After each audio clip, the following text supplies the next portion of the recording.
It's Mark Messier, and you're listening to Blue Shirt Underground Show, the #1 Rangers podcast. Make sure you tune in and find out all the latest news. Let's go Rangers.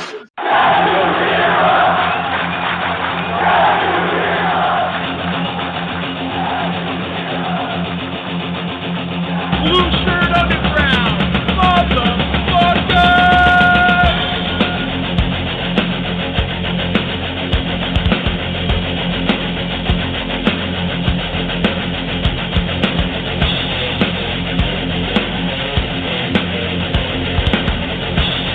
BS a Ranger bad. BS a Ranger bad.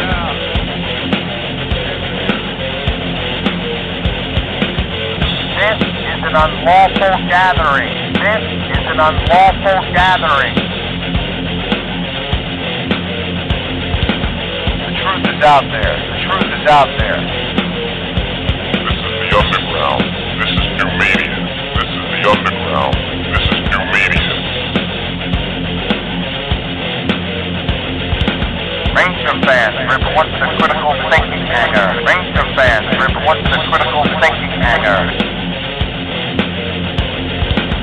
And now here is the starting lineup for the New York Rangers. And now here is the starting lineup for the New York Rangers.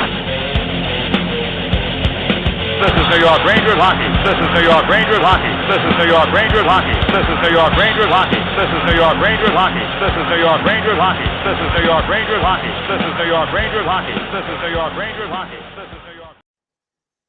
Good evening, everybody, and welcome to the Blue Shirt Underground Show. Today is Thursday. It is July 13th. My name is Jim, and as always, I am joined by the one and only Eddie Geik. Eddie, good evening, sir. How are you? Good to see you again. Yes, I'm beardless. So you're seeing the naked face. You are. Oh. You look 45. Thank you. Hey, I'll take it. I'll take any years off as I can. Holy moly. Chris Campoli, Tyler Toffoli is on the New Jersey Devils now. Yes. Tyler Toffoli, a New Jersey Devil. Okay. That's all I'm going to tell. I realize that saying may come back now that he's a Devil dog. Yes, I've turned baby face, ladies and gentlemen. I'm pleased as punch to be back. I got to tell you, it's been a month, Jim. I mean, yeah, it's right? That's about that. I mean, I'm doing well. I know you're doing well. The vacationing. Look, he's got some color. He looks good. He looks tanned. He looks refreshed. I'm ready for Rangers hockey already, but was it like 3 months away or some shit? Yeah, something like that. But the first I want to mention, because we didn't do it this year, just too much going on behind the scenes, but this is the first broadcast of our 15th year. 15 years.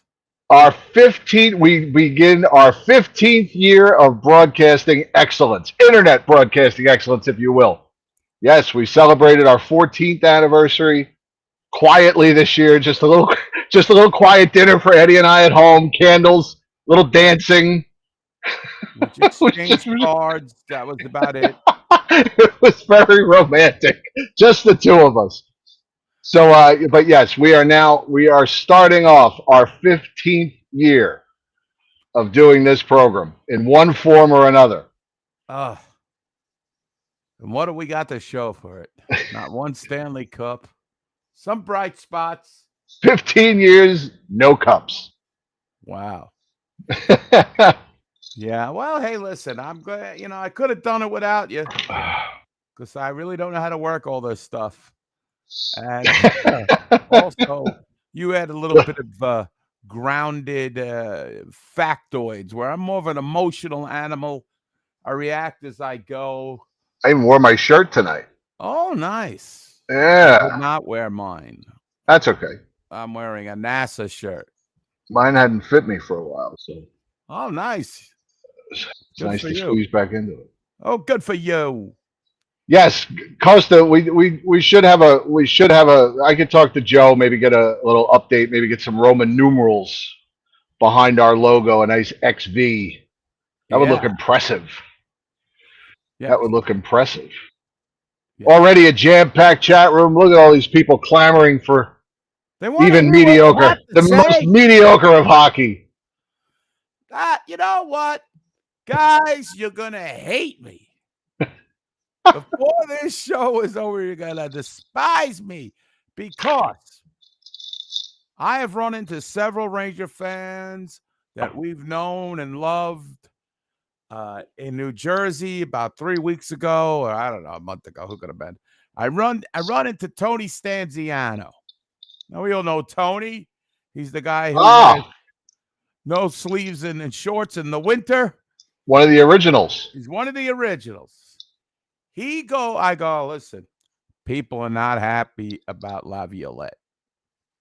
And he says, Ed, I love Laviolette. He's the first person and the only person that I know that says, I go, what? He goes, I wanted him since Tortorella, he told me, was fired. I said, boy, All right. you've been carrying that torch like for 7 teams later because, he's been well-traveled. Right.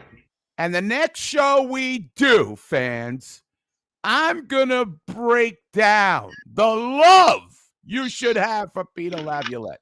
We don't have time tonight. We got guests. We got bitching. We got moaning. We got acquisitions. We got rum punch. I don't know what you're drinking over there.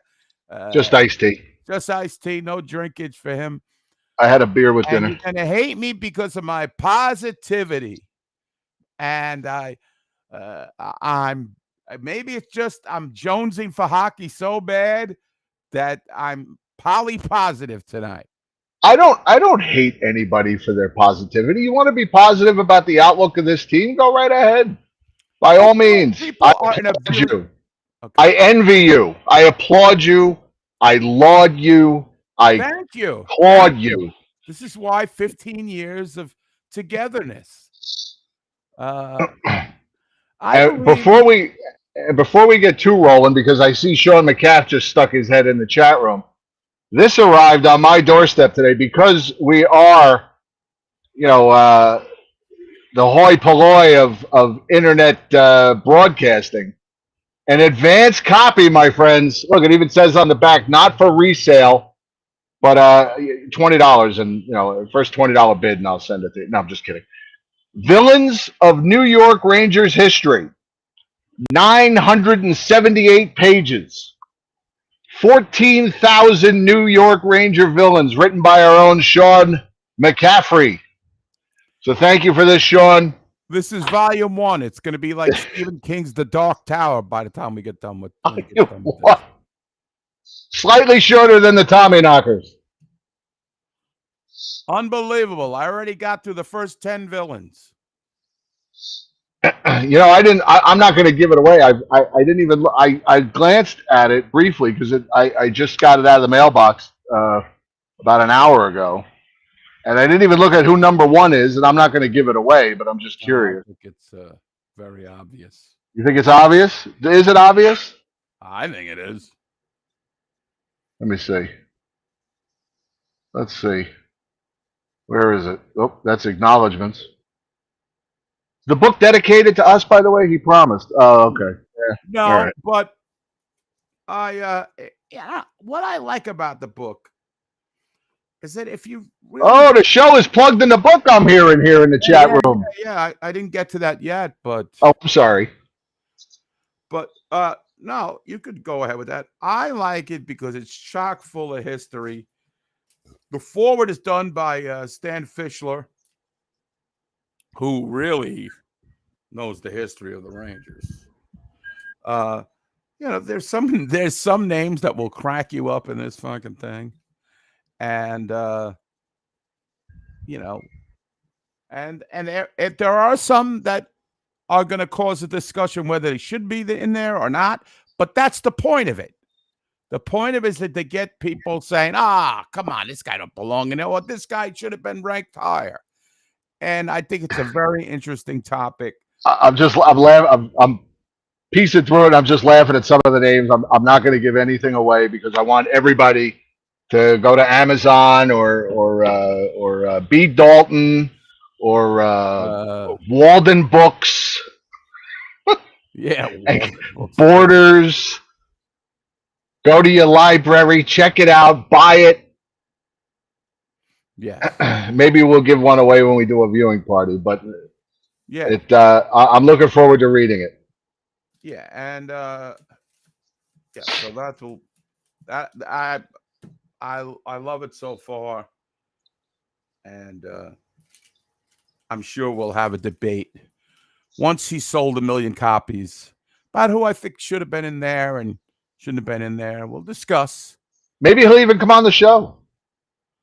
Oh, I don't hold my breath for that. This guy's an acclaimed. What did Cutter call him? A elitist. He's an elitist. The elitist author. He's part of the elite. The Rangers have been busy, Edward. Besides the draft, which we will talk about with Russ Cohen shortly, the Rangers have been busy. For the most part, no, I would say 90% of it has been great. And he is not a man to throw the word great out very often. I mean, they have absolutely no cap room. I mean, they've been bargain basement hunters. It's right. Rock bottom. Maybe that's got a double meaning with the Rangers. They're shopping in the bargain bins. Yeah, they're at the dollar store. The dollar store ain't even the dollar store anymore. It's no, $1.25 store or something. Right. And there have been a lot of young guys signed. And my neighbor has picked this moment to mow his lawn. Come on, doesn't he see we're doing a show? So you're going to hear his lawnmower for a few minutes. Don't you live next to some crazy Mexicans? No. Oh, I don't know why I got that. We do some Puerto Ricans in the neighborhood, but no crazy Mexicans. Oh, Sean's reporting that a 12% increase on tickets for a six-figure summer. Well, I did see someone I know post that they're selling some of their tickets for the season and a list of games, and supposedly were face value, and the face value of those tickets was a lot more than it was last year. So, look, that is the price for sustained success. When you have all that silver in the lobby, all those cups to drink out of, you gotta pay for it. They don't care about you. Your love is unrequited. They will bleed you dry of every cent you have. So either you watch the Rangers from afar and get it on some illegal stream or whatever you have to do. Right. Pay the piper, and they have MSG part of your sports package. You don't want anything else, but they throw MSG in there, so you have to pay. Right. I only want to see what channel. Like Rocky Balboa said, you want to dance, you got to pay the band. That's right. So I think we've established that the Ranger organization does not give one shit about the Ranger fans. They'll throw you some crumbs once in a while. I'm just praying he doesn't start weed whacking at this point. Oh, God. I hope it's not on camera if he's weed whacking. I don't want to see that. That's disgusting. All right. So I don't know where you want to start. Well, basically, let's start. There he goes. Look, there he goes. Oh, God. Look at this fucking guy. Doesn't he see you doing a show over there? I don't think he knows what I'm doing. What's funny is that they never come out of their house, right? They redid their whole patio recently. And the last time we did a show, they had company on their patio. And it was the first time in my 6 years living in this house that I ever saw them have company and use their patio. Oh, my God. I think that they're on YouTube and they're subscribed. They know when a show's coming up. Right. And he gets out there. I'll disrupt them. I'll show them. How do you get along with this guy? Is he all right? Fine. He keeps to himself most of the time. Oh. Then every once in a while you see him and he wants to talk to you for 2 hours. It's one of those, you got to be walking like back in the house. All right, I'll talk to you soon. All right, take care. Gotta go. Too. All right, Jen fell down the stairs. I gotta go. Yeah, I'm always making some excuse of my guy Ray back there. There's only so long I can make small talk. Well, my Hey, guy. how about this weather, huh? Hey. Yeah. Oh, it's supposed to be 94 tomorrow. Oh, the crabgrass is looking good there. Yeah. Well, right now, at present, I have no fence around my house. Getting one put in September. Oh, So the okay. whole place is fucking open. So I got my I've, neighbor behind me, sits for no reason, sitting in his chair facing my house, waiting for me to come out in the driveway to make small talk all day. to do it. You gonna come out and do a magic show for him or I something? don't know. He was just he's bored. I like, go in your Yes, house. Your wife's in there. As Jen said in the chat, they are good neighbors in general. Yeah, I A mean, little that's odd, what but you gotta I hope. think everybody's a little odd these days, as Jen also said. Right. So maybe They're good neighbors. They keep to themselves. They don't make noise. All right. I want to start with these guys. All right, let's get to Let's it. start with the most controversial. Is there controversy? Oh, yeah. I think a lot of people did not like Jonathan Quick getting signed to a 1-year deal as a new backup to Igor Shesterkin. Why not? I don't have a problem with it. You have a problem with it? He hasn't been good. I mean, this has been a steady decline for Jonathan. Now, I know what you're going to say. Oh, Benny Olaire, he's going to miracle work him. He fixed whatever was wrong with Halak early in the season, right? Why not keep Halak again? I don't know why. I don't know. Halak wants to get his 300 wins.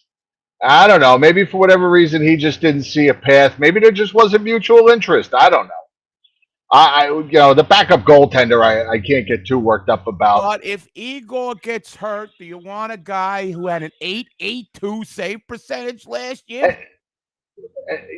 Why are you worried about getting hurt? Jim Ramsey's been fired. All our injury problems are solved. He was the problem, obviously. I mean, Quick had a 3.41 goals because I haven't seen numbers like that since Doug Sotot. Yep, Doug Sotot wasn't that bad, Jep. We haven't seen numbers like this since Andy Aikenhead. And it's not like he's any younger than Halak, basically. He's 37. Same age, right? 37, 38. Yeah. Now another guy with just another in what seems like 50 years of. Oh, he grew up a Rangers fan, Joe. His hometown team, Joe. There he is as a kid in a Ranger jersey, Joe. He's from Connecticut, Drury's area there with the pizza. That's why they got him. Nepotism City. Up there in Greenwich, Connecticut, with the hoity-toity. Now, the aforementioned elite author, Cam Talbot was available as well. Now, Cam has been banged up. It seems like he can't get through a freaking season. And he might still think he's a star. He got signed by somebody else. What? I don't think what I read. Now, how true this is, I don't. He wound up going to L.A., didn't he? Yes. But I don't think he wanted to be relegated to being a backup. I don't know if he's going to compete for the starting job in Los Angeles. I can't off the top of my head remember who their starting goaltender is, but I don't know. But I guess the Rangers figure that between Jonathan Quick and what they have in the minor leagues, that they'll be okay. So what? We trade next year's first rounder for a goaltender if we have to. Well, I think they got some options in the future, but You got Louis Domingue. he's not the answer. He's not the answer. But Dylan Garand. Dylan Garand had a good second half, had a good playoff run. We could see him. Former Team Canada member. Well said. So got Valaket. We could always dress him for a game. If they had God, don't even bring these 3 months without him is an absolute pleasure. Get rid of him. Did we even mention Hank got elected to the Hall of Fame. Have we even mentioned that? Not yet. Well deserved. Well deserved. Henrik Baba Lundqvist. Shampooey.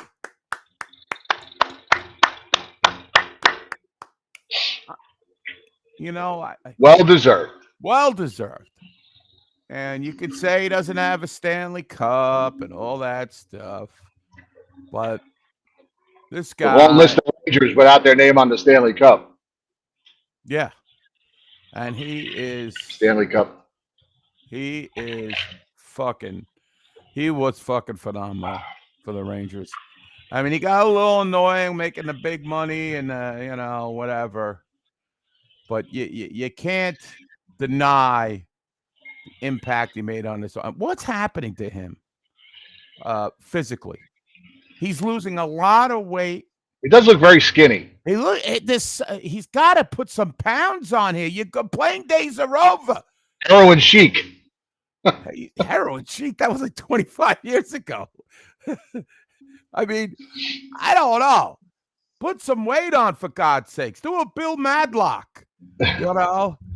Guy was out of baseball for 2 years. You see him in an All-Star game. He gained like 70 pounds going to all those dinners. Yeah, I know his heart exploded, but that's why.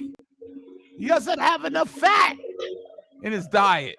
You think that's what it is? Yeah, those arteries got to be coated with something. You think Hank needs to eat more like we do? Well, no, certainly. Eating those Buc-ee's rib sandwiches there. What was that at Buc-ee's you had? Oh, the triple Barbecue? the triple meat. It's good, right? You said it was good. Oh, it was delicious. There, I adjusted my volume, Dr. B. Dr. B has a lot of problems with. He does. He's always got What are you listening on? A Walkman? a Philco A Philco? on the old Crystal set. There, that's about as good as I can go. Yeah. I'll Russ try is to here talk louder. If you're ready to talk to Russ. Is Russ here? Russ is here. In the green room. I got a lot to talk to him about. He's having a beer. He's relaxing. You know, he's enjoying all the enjoyments that we have in our green room here. I know he's not drinking that pumpkin spice beer. That stuff is the worst. Ladies and gentlemen, please join us in welcoming back the author of 100 Ranger Greats, 100 Things Ranger Fans Should Know and Do Before They Die. Also, the Philadelphia Flyers, Images of Sports, Numbers Don't Lie, the biggest numbers in Mets history, and Strike Three, a player's journey through the infamous baseball strike of 1994. He is one of the founders of Sportsology.com and XM Sirius, or Sirius XM if you prefer, NHL radio host, the one and only, our first guest ever Of our 15th. back in the day, Russ Cohen. Russ, good evening. Good to see you. How are you? Good. How are you? I'm doing good. Yeah, got done with the draft. The draft's always fun. We were out in Nashville. That was interesting. Well, first thing I want to ask you, there's been a hullabaloo, been a little mess with the Ranger press. Now, I want to know, were you in on this phone call, this presser with the Flyers and Molly Walker? Were you privy to this? No, see, actually, it's funny. My mom was getting eye surgery, so I was not on the call that day, but did hear it after and heard about it. And no, the thing about with Molly is at the draft, we had a Professional Hockey Writers Association meeting, just saying in general, hey, there are a lot of teams that could do better with the media, and this is something that we want to try and tackle during the year for different things, different teams, different issues, all these different things. But there's fewer media now, and with fewer media, you don't want the access to shrink. We are the conduit to the fans.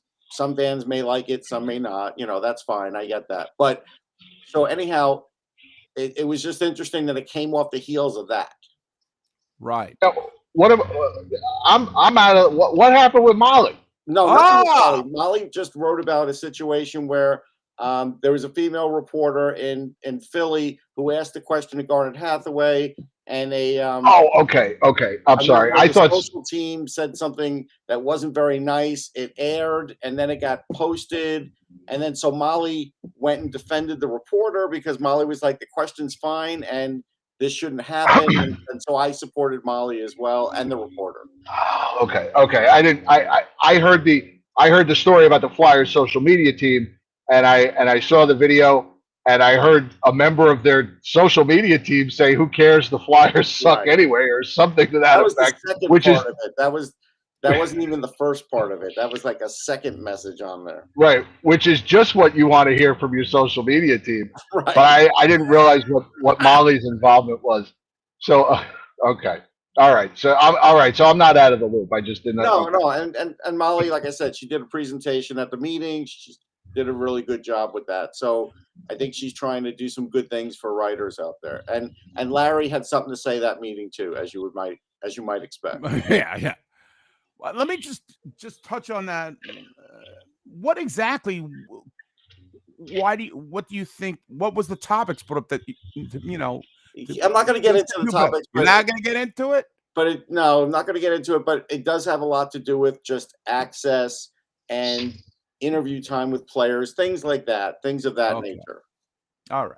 Okay. We don't want you to break any code of the Hockey Writers Association. I'm not going to be the one that does it. Yes, I know. You're a stand-up man. Okay, so we got that out of the way.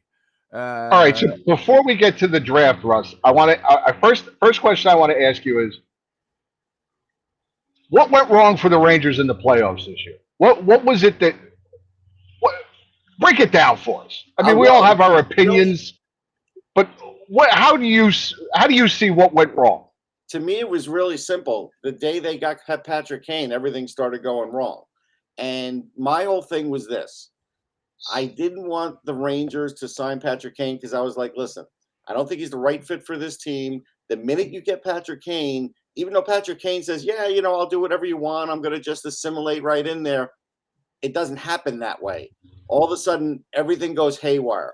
There's got to be a spot for him on the power play. Now, all of a sudden, Gerard Gallant's giving him like double power play time. Now, all of a sudden, he's getting 18 minutes a game. We knew he had an injury. He couldn't skate. He has to play on the top line. Now, all this focus went on to Patrick Kane, and it took the Rangers right out of their game plan and their chemistry. It slowed them down. So these were fundamental things that I could see coming before they, at the moment they signed them. Now, okay, so, and I think you make a great point. The Patrick Kane acquisition, was that more GM driven or coach driven? Neither. I think it was owner driven. Oh, all right. Moving on. My next question before we get to the draft. I was going to say, coach driven. I don't even think he knew who was on the team that was playing. Go on. He had no relationship with the players. I get my next question before we start. Do you think the Rangers made the right move in firing Gallant? I mean, at this point, yes, but I also think they put themselves in bad position for other coaches. So, in other words, there were other coaches who I thought maybe could be better than Peter Laviolette. I like Peter Laviolette as a guy, but he hasn't done anything in a while.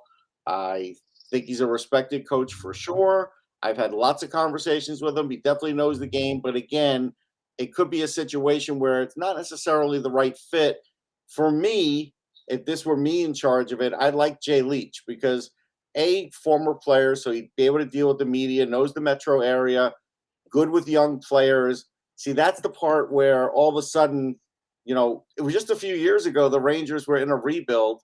Then they got players. Then they stopped doing the rebuild. Now they're going back to getting old players. And now all of a sudden there's not that much focus on developing the young players that are still on the roster that technically you still need to contribute if you actually want to go far in this NHL. And I don't know if Laviolette's that guy. Okay. All right. You're on record as saying Jay Leach would be one of any other candidates you will kind of Yeah, John Gruden just got hired as an assistant. I forget where. Or no, it was a head coach. think he's a head coach in college now. I liked him. I thought maybe this would be an opportunity for the Rangers to get an up and coming guy, since they went back to the well with an older established coach, and it didn't work out. So now they double down on like on the established guys, and it's like, okay, but again, I look at it and I say, this Laviolette's going to have to figure out and get mileage out of the young players there. If he doesn't, it doesn't matter. Like, they brought in Eric Gustafson. Like, to me, it's like the minute you brought him in, you probably killed Zach Jones's playing time. Well, that's what I thought too. So I didn't understand it. Yeah, that was very puzzling. And then first they signed Zach Jones, right, and then they got Eric Gustafson. Well, but Gustafson played for Laviolette in Washington, right? And this is what happens when all of a sudden you change coaches, and and to answer something that has been asked like a million times to me on Twitter, it's hard for these young players when they had 3 different coaches already. Right. It doesn't help them. Right. Well, I had gotten the chance. I went to a couple Hartford games. As a matter of fact, I ran into your pal Adam Raider at one of the games. Yeah. And afterwards, they had a little session with the players where you could talk to them, and I felt like this is the vibe I got. Was that they weren't happy with Gallant. They felt like they didn't have a chance of making the team with Gallant. Now, maybe it's just an organizational thing. Matthew Robertson was very like, maybe I'll make it 1 year. Like very kind of like, I'd rather move on from the Rangers organization than stay down here. Which, face it, like Hartford's not the greatest place to play. But Hartford, I agree. I don't. Yeah, I mean, the town is dead. I mean, anyway. Listen, they're going to get an NHL team. You saw that stuff on Twitter. No. Yeah, I don't know where they're going to put them. They can't put them in that place. No. I mean, it's nice for what it is, but you're right. They go and immediately they get Eric Gustafson, and who is a Laviolette player. So that mesh with me, and then kind of switching over to the draft. They've got this a new assistant coach, Dan Muse, right? Is that his name? Yeah. Okay.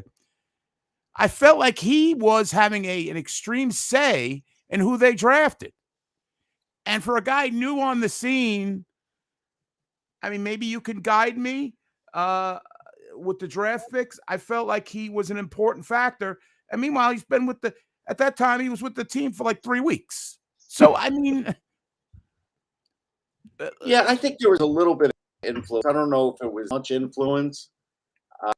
But you did see influence because, he worked with the national team, make some national team players. Do I think they thought they had some inside info? Maybe. And we could talk about these players.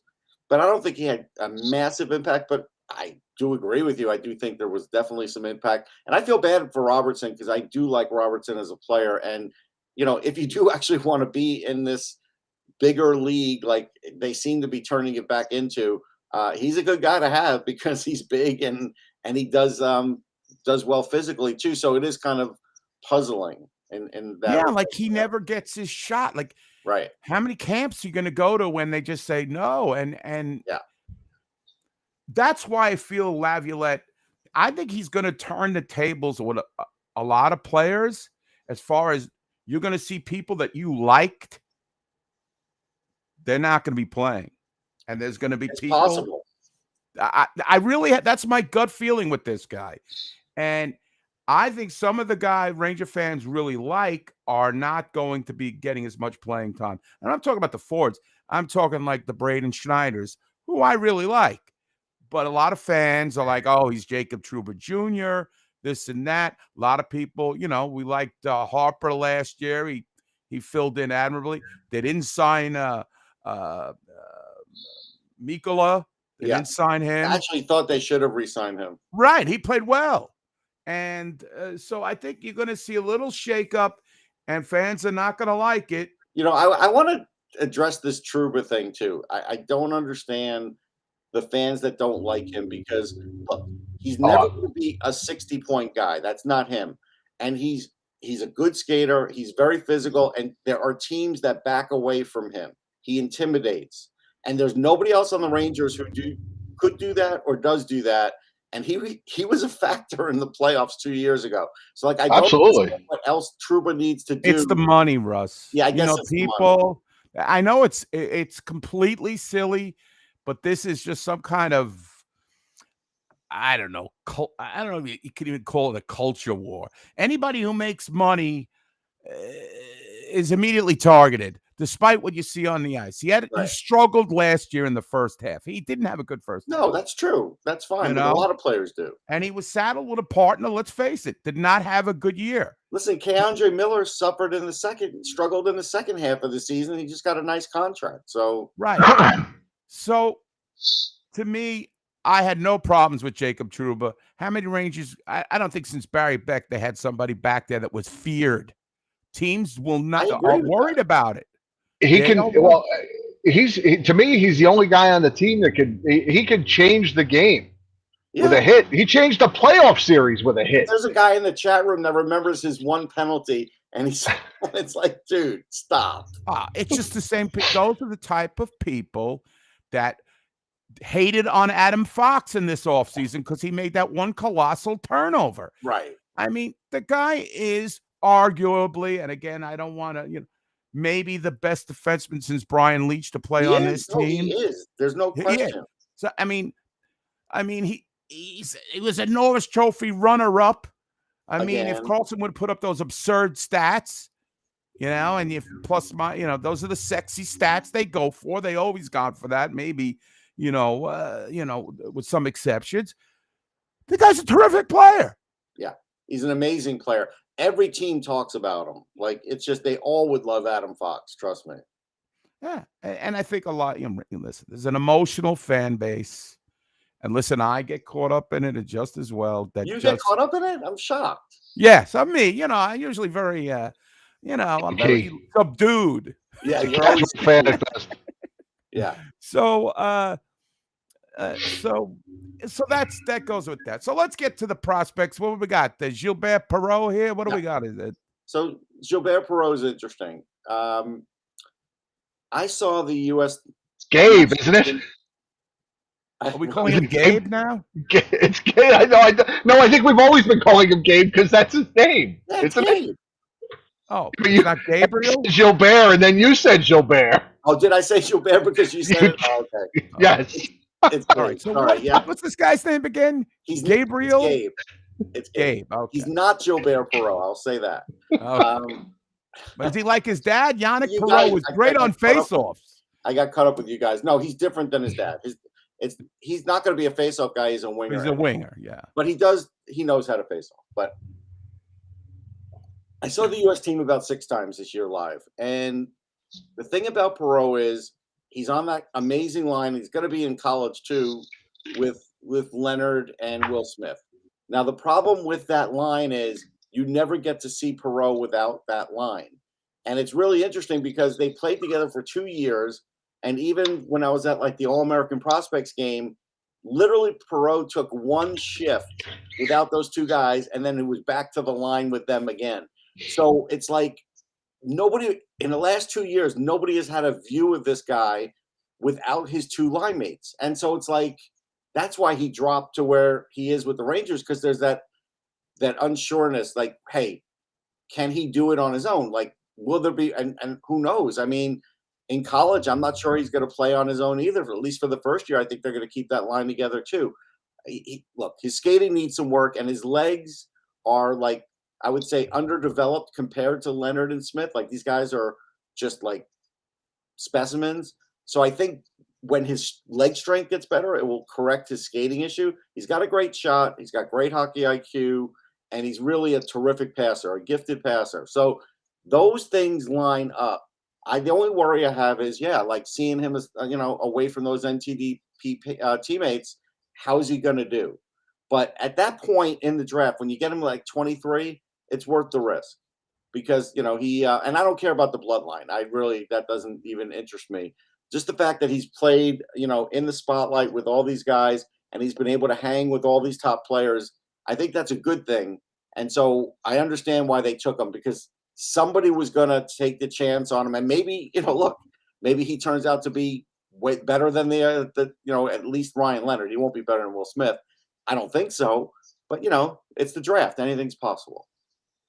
Now he's committed. Pedigree has usually been meaningless with the Rangers anyway. Bloodlines. Oh, come on. I mean, that's ridiculous. I don't even want to talk about this with Sather and all these nepotism signings, these drafts. Yeah, he's committed to Boston College, correct? Right, and so are the other two line mates. So they're all going to be there. Oh God! So you can't get away with it. Now their second pick is also going to BC too. Yeah. So here's an interesting thing, and I just say it like it is, because I don't, Well, that's what we want. Yeah. The 6 times I went, I think I noticed, Fortescue twice. Now, sometimes it's good to not notice a defenseman, don't get me wrong. Right. But he never really jumped off the page. Now, an interesting thing is, at the Combine, I did ask a lot of players, hey, are you interested in, like, teams in the East? So I would say, like, the Rangers, Flyers, Islanders. I was focusing on those 3. And so there was a defenseman, Sawyer Mineo, who played with Seattle. A little more runway, a little younger. I think has a little more upside. He went the pick before, and the Rangers did speak to him. So I feel like they lost out on him, and so they went with Fortescue. Now Fortescue's good. He is really good. He can play either side. He's a really good passer, very good skater. I just think he's a safe pick, but he knows how to play the position. I don't think there's a huge offensive upside. I think he's just like your basic, 20-point defenseman, but a good defenseman who, has a little, not a ton of size. I think he's 6'2". But he is physical too. And I think he only weighs like 175. So he's going to gain some weight. And when he does that, that'll help the physicality. I think he's a 3rd pairing defenseman. I'd be surprised if he can get on the 2nd pairing. But again, it's 3rd round in a deep draft. So I don't think it's a bad pick. I just think they probably would have liked Sawyer Mineo instead, but they got leapfrogged on that one. Right. Well, the thing that bugs me about Fortescue, and this has nothing to do with his ability, because I can tell you the truth, I've never seen him play. But he played with Chris Drury's son when he was 13 and 14. It reeks again of this nonsense. Well, Dan Hughes knows him. There's no question about that. And so, like, this is where there's 2 ways you can go with this, Eddie. It's the way you're going, or it's the other way where you hope that, hey, Fortescue is just sort of like, he played 2nd pairing, but he's 2nd pairing on a big time team, and, maybe didn't get all the spotlight that he could, and all of the everything, power play time was nothing for him, and those kinds of things. Maybe away from that team, it's a different story. That's what you have to hope. Right. How is his skating? Is he a good skater? Good skater. No, he's a good skater. There's nothing wrong with his skating. Something else I wanted to point out, because I have notes here, so it's like, so I didn't forget. And by the way, for whatever reason, when he did look best was when it was a 4-on-4 situation. I don't know why, but he looked. That's when I really noticed him and said, "Wow, he really." So 4-on-4, like, he was a stud. So here's the thing. So New York, spoke to Jaden Perron, who I liked a lot from the Chicago Steel. A little bit of an undersized guy, but big time scorer, needs a little work on his skating, and that got taken 94th.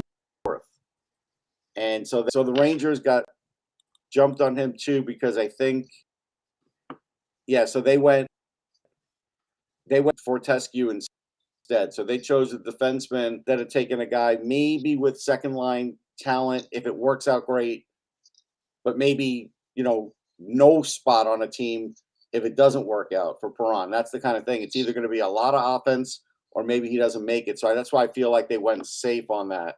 And the Rangers did speak to Perron, so I knew they had interest in him.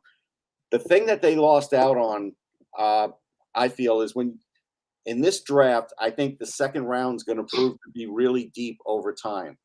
And so when they didn't have a 2nd round pick, that's something that I felt like they were really missing. So as an example, Riley Height went 64th to Minnesota, right? The end of the second round. They spoke to Riley Height, but he didn't fall to them. You know what I mean? Right. So maybe they were hoping they could trade into the second and couldn't, because a lot of teams were trying to do things like that. And so Ranger fans should keep an eye on Riley Height, because he's got a lot of offense in his game, man. He could turn out to be a really, really good player in this league. And he's 5'10", so I think that helped him in falling a little bit, but he's got a lot of ability. So it'll be interesting to see what happens with him there. But that's Yeah, not having a second round pick hurts them in this draft, though. It did. Yes, it definitely did. And the guy who went to the Blackhawks, the second round pick, I liked him. What was his name again? Hold on, I gotta look it up. I'm sorry, my memory has failed me. Yeah, because I don't have everybody memorized yet. That takes a little while. All right, let's see. Adam Gajan, the goalie? No, it was Well, they had Roman Kantsarov or Martin Mishiak. No, I'm sorry. Oh, you mean the second first round pick, Oliver Moore? Oliver Moore, yes. Yeah. The Rangers were, they weren't going to get him. Like he fell to 19, which was surprising. I know, and I was kind of hoping maybe, but they would trade up. Yeah, he's one of the fastest, skaters in this draft. And actually, considering that on that second line, there's not even close to the same amount of talent as the first line. He was the line driver there. So I think he's got a really bright future, and I really do like his total game. And yeah, he wasn't going to fall to them, though. Right. I know. I saw him on the draft board. I was like, come on. But yeah. Do you? I understand that. I was going to ask you. So we got the first two picks. Going back to Perot. Now tell the fans at home who not, because I see a lot of people like, Perot in 2 years he's going to be on the roster. It takes a long time. He's not going to be on the roster in 2 years, because again, I just talked about his skating and his leg development. That. He needs some muscle, so he's got to go at least 2 years at BC. And because the great thing about going to college is assuming you go to class, is that you got like 3 days to go and play games, and then you got 3 days to work out. And that's good. You can't do that. You can't work out when you're playing like in the OHL or whatever in season. You're playing too many games. So this is an opportunity for him to really build himself up, because he is kind of a slender kind of guy too. And so I feel like that's going to really help him over time. So you want him to go 2 years there and then let him come out and you see what he looks like. The shot and everything like that will be ready. It's just a matter of those other things I talked about. And if they're not, then guess what? You go to Hartford. I don't know why everybody wants to rush somebody. It doesn't matter once you get drafted. It shouldn't, in a fan's mind, it shouldn't matter when a player plays, because everybody's got their own pace. Like, I get it. If it's a first overall guy, I get you're going to, have some expectations. But you're talking about 23rd overall. There really shouldn't be expectations like that. Okay. Jim, is that your neighbor still mowing? No, he's done. Well, now he's got me sneezing. Oh, you got the allergies over there? Pollen's in the air. Just fresh cut grass. Really, that's the only thing that gets to me. Yeah, just fresh cut grass. I didn't even think about it when he started mowing. Jim, you have this big show here. You didn't talk to your neighbor ahead of time and say, "Hey, yo, bud." I feel like there's some animosity going between both of them. No, there's really not. His neighbor subscribes to the show. In your household that could go over there and say, hey, can't you stop that for 15, 20 minutes? It's okay. He was pretty quick. He's done. All right. But but now it never even occurred to me that he'd come out. I know, but I didn't think about it once he started cutting his grass that it was going to affect me sitting here. But I'm good. I had a couple of sneezes. I muted my microphone and I'll be good. You're good. All right. Now, Russ, got to walk down the street, Mario. This guy, what's his name? John Lilly. Is he in charge of our drafts now? Supposedly. Yeah, Lilly's good. I know John Lilly. I think there's talent there, so I like that a lot. So I'm not against that. The thing about I see Cutter's putting up about the OHL. They play a lot more games than college. So the college guys get to work out a lot more, Cutter. They do. That's just a known fact. If you want to argue with which days of the week they're playing, fine. Argue with me about that. He'll argue with anything. It's fine. He would argue with this cup. He would argue with this cup. Yeah. No, but it's fine. He would. Gallison. Now, don't ask me about Rasmus Larsson because I didn't even bother to try and look at him. You know, he's in juniors in Sweden. I was just like, unless I had seen him, I wasn't going to do any research on him, so I did nothing on him. But he's also coming. He's coming here to go to college, right? Am I correct? Let me see about that. Northern Michigan, I thought.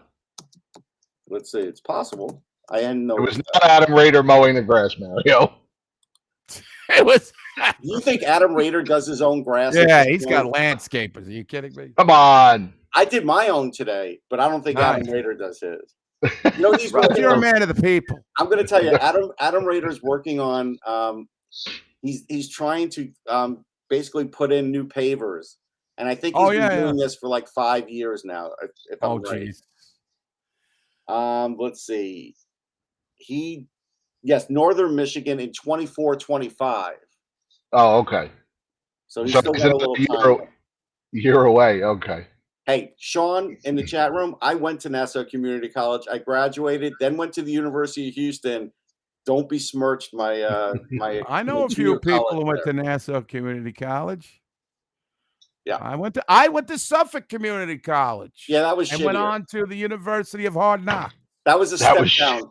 The Suffolk one's a step down. You know it, and I know it. But come on! How dare you? He is right, though. Yeah, I mean, you want to know? I'm going to give you the number one guy, and it's funny we became friendly, and we're especially friendly like on Twitter. The number one guy now out of Nassau Community, and he played football there, is Brian Baldinger. Oh, wow. From NFL Network. Now, I was at a party at his house, right? First time I ever meet the guy.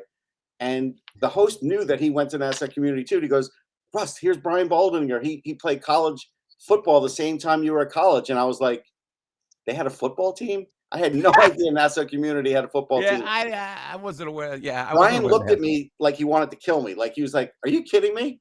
And so I texted one of my best friends who went. And I was and he was right there. And I said, do you remember Nassau Community having a football team? And she goes, no. Because you know, it was transient college. Like we all just, you know, we worked, we went there. But he's great at his job, and he was a good football player. But it's funny, he graduated from there. Wow, I graduated with Jumbo Elliott. There you John go. Elliott. Yeah, heck of a player. He was terrible in high school. Wow. He was tall and lanky and had no physical acumen whatsoever. They didn't know where to put him. Then he went to Michigan, the yellow shirt or whatever, put him in the weight room, and he came out this giant guy. Oh, yeah, he became great. Now, I did look up Dylan Roberg. I forget how they were pronouncing his name, but whatever. I did look him up, and look, he's a big guy. He's 6'7". But don't they always do this? They do. They always try to go with a freak. They gotta draft one behemoth every year. They do. And so, but I went and looked at his statistics, right? So there's a service called Instat that I use. And so I looked at his puck battles. Now at 6'7", you would think in juniors he would win a lot of puck battles. He was 52%. So I was like, So I'm not expecting a lot from that pick. We'll see. It's 6th round, so you can't. But, you know, the Ty Hendricks pick actually is a pretty good pick. I think there's some modicum of chance there that the guy can play. Because, again, what's he all about? He's a physical guy who has some skill. Like, he can really pass. He's got a good wrist shot. He does need to be a little faster, though. So he looks like a bottom 6 guy to me if he makes it. And I could see why they took a chance on him. And so that's like, all right, yeah.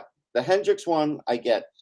These 6'7" guys, you know, the Rangers get them every couple of years. They never make the team. Because the Rangers, they can't even get the short things playing right. They want to do a project. Projects don't work in the Rangers. They never have. Look at that guy. The guy I was talking about after the rookie games last year, Matt Rempe, who I Oh, nicknamed Rempe, yeah, I remember that. Rempenstein. Well, and it's He's a funny because big dude. players and juniors loved him on their team because he was so big that he made things easier for them on the ice. But the problem is, as he started moving up the ladder, he just can't do it. All right. I have a picture that I took at those rookie games last year where he's next to Bobby Trevino, and it's it's just it looks like it's crazy just the difference in size, because I think Bobby Trevino is about 5'9", I think. That's so funny. Yeah, Trevino, Yeah, I you're a remember big him as a champion college of- player, but that is funny, the difference. Yeah, I got to see a couple games with Hartford, and I say that some of the guys, they show me something. Like one guy that I think he's an RFA or whatever, or they may have signed him. That I don't know how to say his name. I'm going to butcher it. Like Pugliaremi. Oh no, Pugliarvi. Pugliarvi. Every time I go, he looks good. He shoots first, asks questions later, but I feel like he's never going to get a chance. Is that Jesse Pugliarvi? Is that his name? No, that's the No. NHL guy. Well, who am I thinking of? Who's Jesse is the the NHL guy. who's the one we got? The non-NHL guy, of course. Yeah, of course. I got to pull up the roster here. Fedorov. Right. It's not Fedorov. It's not like that. You guys are bad. Greg Hickey. Greg Hickey. That's a good one for you. Steve Patrick. From the back of the yearbook, Eddie. Yes. That's not nice from the back of the yearbook. That's not nice. Lindsay Middlebrook. No, but Russ, we always talk about how when we were kids and you got the Rangers yearbook every year, and in the back they'd have the guys that you were just never going to like the stats, so you thought, wow, this guy's going to translate to an NHL player, and it never happened. Yeah, I think Mark Slip was in the back of the yearbook for 10 years. Mike Nicholas just not giving this guy a chance. That's funny. That's funny. All right, so we have it for this mystery guy that I like. Hold on, I'll get to it. Hold on. Yeah, don't worry about it. Russ. No, because I like Adam Sikora, and actually I think I like him too. He looks like he took a step last year, and so I think that they need to. I don't know if he's coming over this year or next year, but that would be a guy you'd want him to have come over. Because there's some offensive ability there. What's interesting is, Johnny Brzezinski, who led them in points, his brother got some NHL time in Philly. Mm-hmm. And so they're kind of scrappy guys. He could be a guy that occasionally plays. Oh, you're talking about Laurie Paginiemi. That's who you're talking about. Right. Well, he said Pugliarvi, and I said, wait, are you talking about Laurie Paginiemi? And you said, oh, no, Pugliarvi. And then I said, oh, Jesse? And no, he's the NHL. So I was right in the first place. You were. I was going off of what he said. That's what the last name was, and I had to just figure out what his first name was. But no, it's Paginiemi. It's Paginiemi, right? Yeah, okay. He's got a great shot, like a great shot. Yeah, I mean. But he needed to gain some weight and get some strength and also play a better two-way game. He was really good a couple of years ago in that rookie game.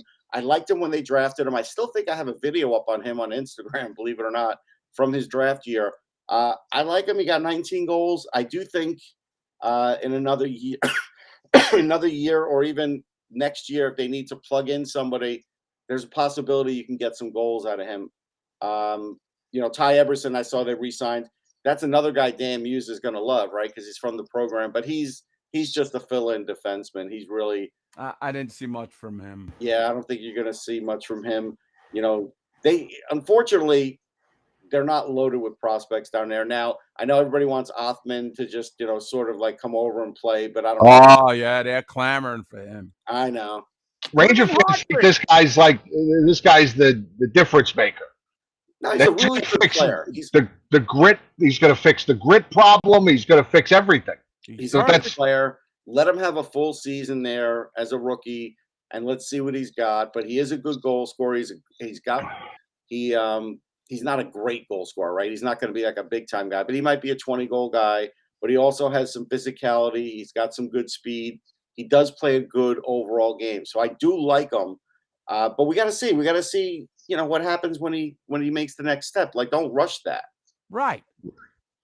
Let's do the sensible thing for a change and let him marinate down in the minors and see what he does.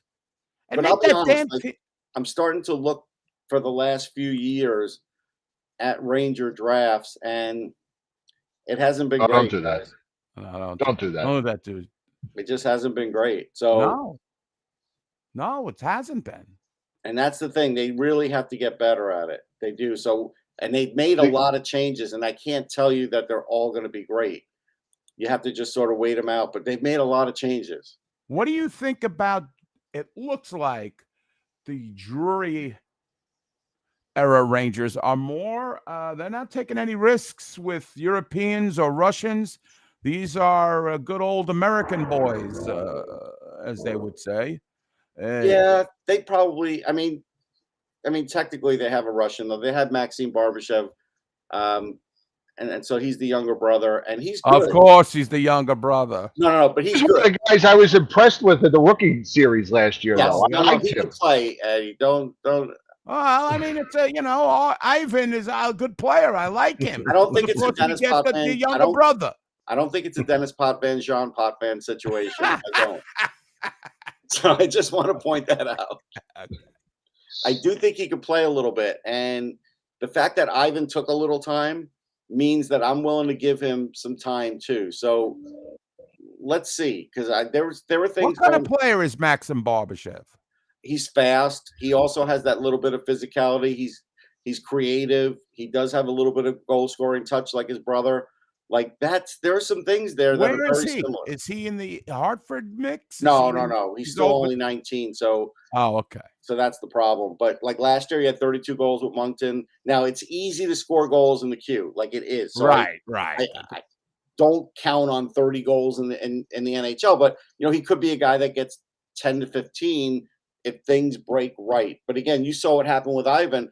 Ivan's a really good player, but it took all this time for him to do it. And I was covering the cup, and so somebody asked him, "Why now? What happened with this team that all of a sudden you've blossomed?" And he goes, "To be honest, I think I finally was given a chance to play with better players." And so he finally, and it's true. If you go look at it, St. Louis just kind of had him in that fourth line role forever.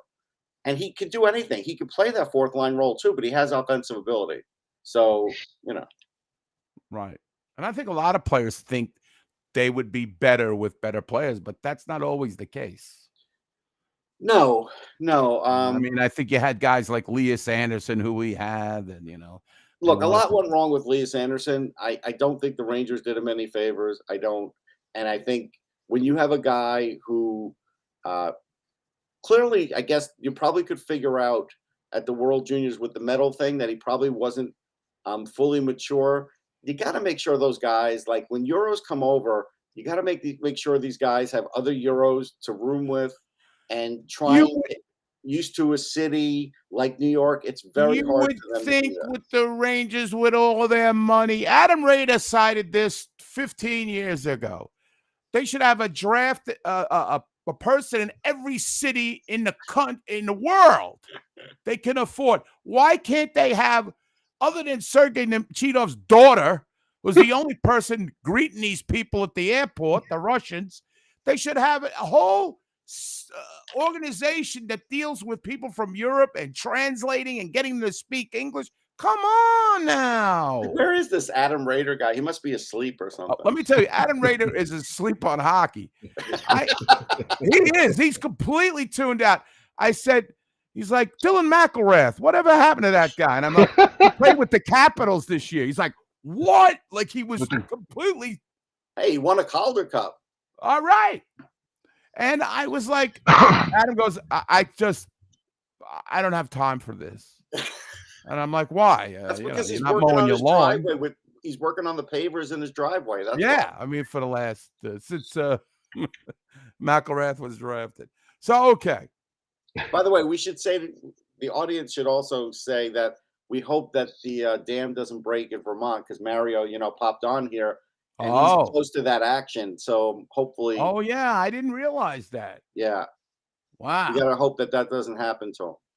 You need any extra personnel up there? I could be a stopgap, like a personal stopgap. I'll just throw my body in between the cracks. Yeah, I'm sure your wife would want you to do that. Yeah, I know. Okay, so we've gone pretty much. Do you have time to go through these acquisitions quickly? Yeah. Let's do it. Let's do Okay. it. Well, We heard about. Go ahead. Can I just want to add there what's the word? The shine seems to be off Will Cooley. Yeah, he was another one. Always off Will Cooley for me. Well, I don't know. He was somebody they seemed pretty excited about 2 years ago, but now you never hear his name because of the foot speed. There's no foot speed there, so I think they looked at the size and they said, "Oh, maybe we get some goals out of him, whatever." But he can't seem to get into position to do that. So I not impressed. A lot. Okay. Was not impressed when I saw him. He's a big dude. You know, again, I'm a little annoyed with the league because just because Vegas had some big guys, now it's like, oh, everybody's got to be big again. And you see all these big guys are getting signed everywhere, and you still have to have a bunch of smaller, creative playmaking guys too. Isn't the NHL getting smaller on average? I mean, I don't know. I think that's a battle now. I think it was doing that, and I think everybody was on board, especially when they saw what Jack Hughes was doing and everything else. But then Vegas happened. And now all of a sudden you see transferring of players. A lot of teams got big again. So, the thing is, you want to be bigger, faster. Good luck finding the bigger, faster guys. Like there's not a ton of them. They're a commodity. I mean, they're a well-sort. So that's why you got to have, the right mix of them. Mario said the NHL-wise, the only thing getting smaller are the TV ratings. It did. The Cup went down in ratings. Like, oh, yeah.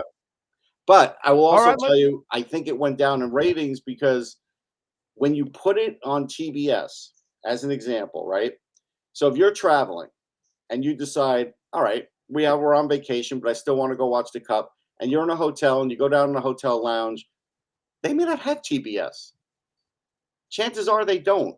And a lot of times, if you go back up into the room, they don't have that. They have ESPN, but they don't have TBS. And I think they lost a fair amount of ratings, even though the TBS guys may be better, and I don't disagree. I like the group. Their reach as a TV network is not as great. And so that's where they miss NBC, I think. Yes. Cutter's right. TBS's best sport is AEW. I think Love he's right AEW. You don't even realize how much I champion that.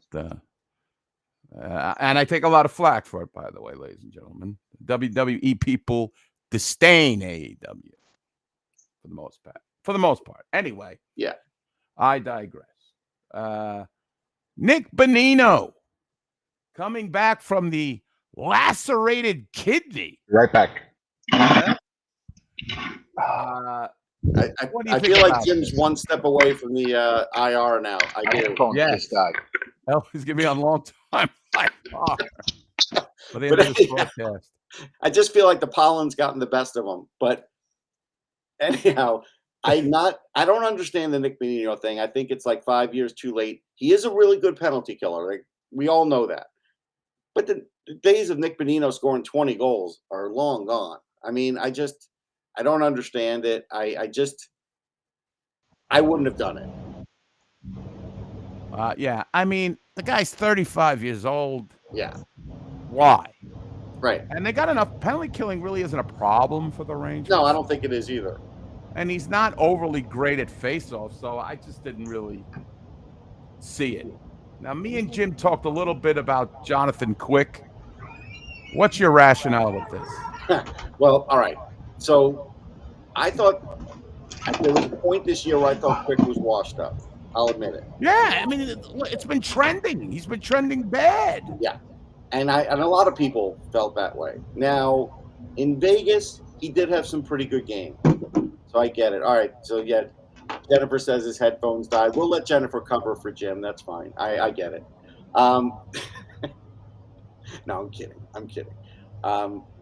Quick, if he's going to play 25 games, I don't think he's going to kill him. I do think there's probably some things that he could help Igor with. And I think if he's willing to do that. Help Igor? What's he going to help him with? No. Just look, Igor's Tell me really, what Quick's good at. That I'm making a joke of it. I'm saying, what could Quick teach? just wisdom. Because Wisdom. Igor, Okay. yeah, just look. Igor's still one of the best goalies in the league, but we all know that he had a little bit of a drop last year, and A so little bit. he That can, baby. I blame his baby. Yeah. Keeping him up at night. It's hard having a kid. and he also the thing about Igor that I feel bad about is he takes every loss to heart, like it's all his fault, and he's a really stand-up guy. But I think Quick can help him with that, and so I think that that's a good thing. But you can't play Quick more than 25 games. You just can't. Right. What do you think about me and Jim thinking the only reason he's playing is because he grew up a Ranger fan and he's from Connecticut and Chris Drury? We always think some kind of conspiracy. I mean, not everything is tied to Chris Drury in Connecticut, but I will say 30% probably is, Yeah. But I I think mean- I think it's like this. At the money they got Jonathan Quick, would you rather have Jonathan Quick or Thomas Grice? Like, you know what I mean? God. Thomas the Grice is wrong. I just think that that's where you're at, Yeah. All right, here's the biggie. Let's get to the biggie. And I like the signing. I love the signing. Blake guys hear me? Wheeler. Oh, wait, testing. Yeah, we heard you. We got you. Just making sure. Okay. Sorry, my headphones died. I didn't No, get that's the other fine. ones. Yeah, we got the Blake- press release on that. Well, Jim, let me ask you. Why we haven't talked about this? What do you think about Blake Wheeler? I like it. It's a good signing. Doesn't cost them much. Again, shopping in the discount bin, and he seems to think he was willing to sign for less, or so he said, because he thought he could win a cup. He's got Well, more. I mean, He's more positive about it than I am. I hope it works out for him. the interesting thing is this. He had more points than I think I realized that he did last year. He had 55 points still, right? But he is slower. He has slowed down a little bit. He's been in the league a long time. He's 36. He got drafted out of high school, right? But the money that he came at, yeah, I'll take Blake Wheeler at that money, and he's going to help you. He'll help you more than a Patrick Kane will help. Like last year's Patrick Kane will help you. That's what I think. 6'5", 225. There's a big body. Yeah. No, he can do some things.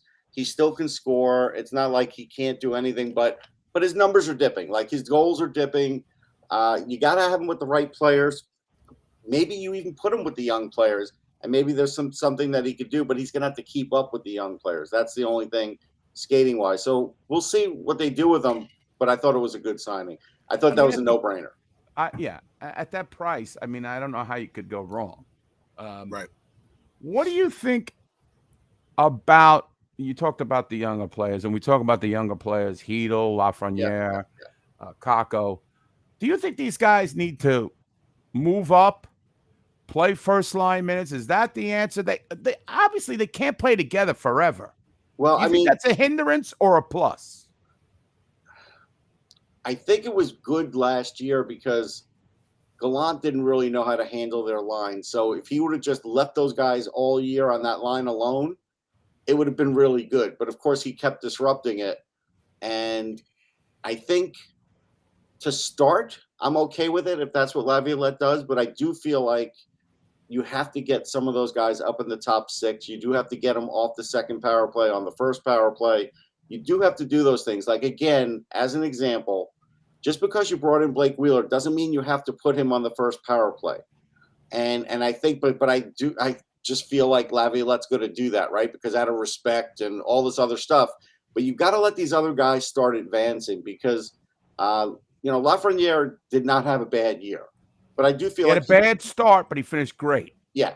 And I do feel like there's still more for him to do. Now, his play away from the puck, his play in the corners, those things are good. He's physical.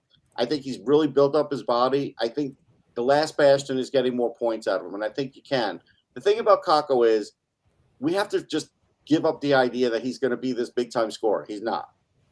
He's just not. But the thing is, if you notice, he turned into a really good shutdown guy in the playoffs, and he's really good in the corner. So if his points are down and he's doing those two things and he's really good at it, fine. You always can use a player like that, and you need players like that. Right. Yeah, the thing with Kako, I think he lacks the foot speed. But I'll tell you one thing about him: once he gets possession of that puck, he can ward off a lot of defenders. Yeah.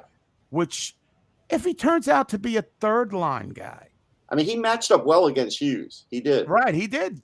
After those first couple games, Hughes really wasn't a factor. No, You know, he did a really good job against him. And yeah, the funny thing is this: the hype on Kako was great, and I was involved with some of that. But the one thing I noticed, and this is like almost immediately when he was a Ranger, you notice that, okay, he didn't have that foot speed, and he also couldn't get down low where he needs to be to score because he doesn't have a shot that he can score from far away.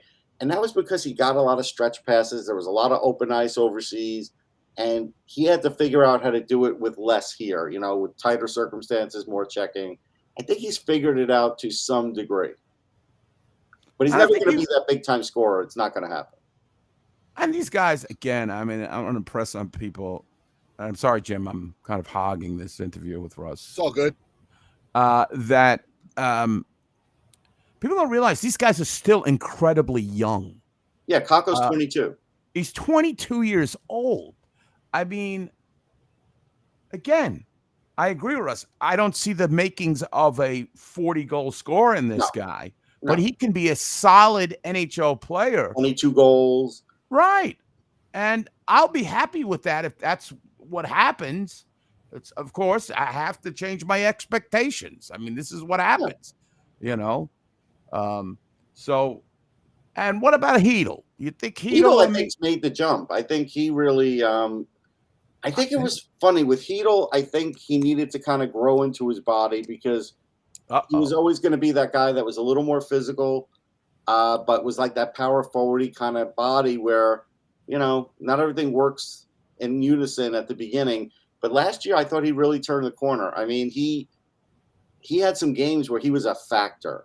And so I do feel like he can get up into that 55-point area, maybe even 60 based on that. And still, he's only 23. So I think he's the one guy through all the coaches that has actually developed. But I think the difference is they're older, and he also played overseas with men before those other guys played with men, but he just, it didn't work out for him. But, yeah, that was Finnish men. But you can say that. I won't. I've said it. I'll tell you a story off the air one time. I went to a Hurricane game, and I was Lafreniere, didn't. And I think that was the edge that Hedl had was, bigger body. He had that little bit, and he's a little older. So I do like what I've seen out of him, though. I do think the development in Hedl's been really good. The development, like in Miller, though, I'm a little worried about because while we like his offense and we know that, he regressed.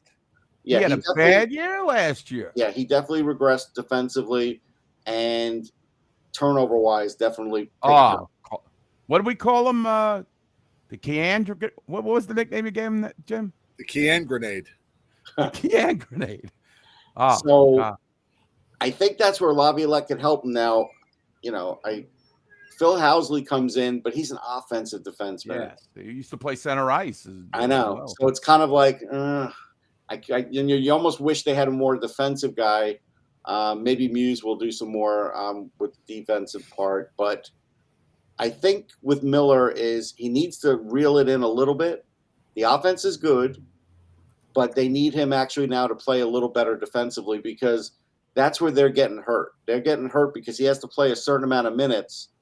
And if he's out there against, other teams' top two lines, he's got to play more defense. Right. And I think you're allowed to have a bad season. Yeah. It happens, but I don't want to see this regression continue because then it gets worrisome.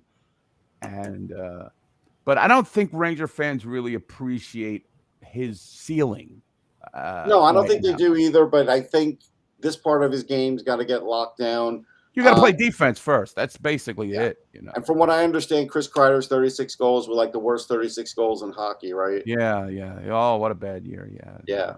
Horrible year for him. Yeah. I'm kidding, but I know some people. I know you're being sarcastic, but We're a fickle fan base. we're especially I have not had an off season where I saw Ranger fans more depressed. I mean, Oh no, I have. I mean, come on, man. no. Maybe before social media. When? Way before social media. We're talking like Oh, probably okay. days. Yeah. But I can't get a good thing about the Rangers. I mean, the Rangers. I mean, you cover the Flyers. Uh-huh. The Rangers are light years better than the Flyers. Light years. It's not even close. It's not even close. And speaking of the Flyers, now have you dealt with John Tortorella? Of course, yeah. Okay, well, give us a read on the new and improved John Tortorella, if so. He's the same guy. I mean, honestly, he's just teams now talk to him and say, John, you have to talk to the media.